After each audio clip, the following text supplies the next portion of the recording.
प्रिय विद्यार्थियों, कक्षा 10वीं की हिंदी कक्षा में आप सभी का स्वागत है। आज का जो हमारा पाठ है वह है बादल को घिरते देखा है, जिसके कवि नागार्जुन जी हैं। तो इस कविता में जो नागार्जुन जी ने लिखा है वो हिमालय के बारे में उन्होंने लिखा है कि जो हिमालय जो कि भारत की उत्तर दिशा में है, तो वहाँ से जो हैं वह बादल कैसे दिखाई देते हैं। तो कविता इस प्रकार है।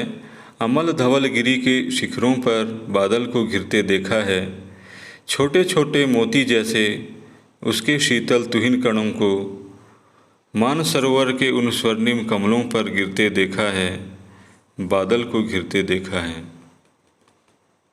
तुंग हिमालय के कंधों पर, यहाँ पे ध्यान दीजिएगा बच्चों, आपकी किताब में है, एक लाइन छूटी भी है।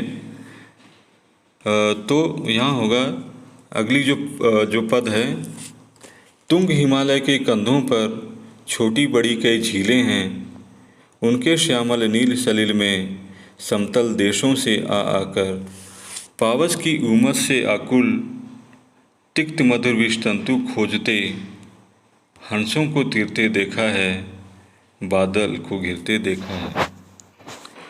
ऋतु वसंत का सुप्रभात था, मंद मंद था अनिल बह रहा, बालारूण की मृदु किरणें थी, अगल बगल स्वर्णाभ शिखर थे, एक दूसरे से विरहित हो अलग अलग रहकर ही जिनको सारी रात बितानी होगी।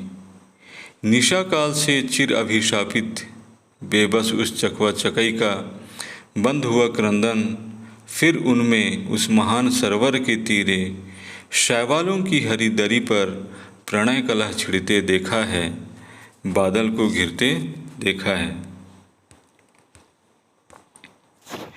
दुर्गम बर्फानी घाटी में शत सहस्त्र फुट ऊंचाई पर अलख नाभि से उठने वाले निज के ही उन्मादक परिमल के पीछे धावित हो होकर तरल तरुण कस्तूरी मृग को अपने पर चिढ़ते देखा है, बादल को घिरते देखा है।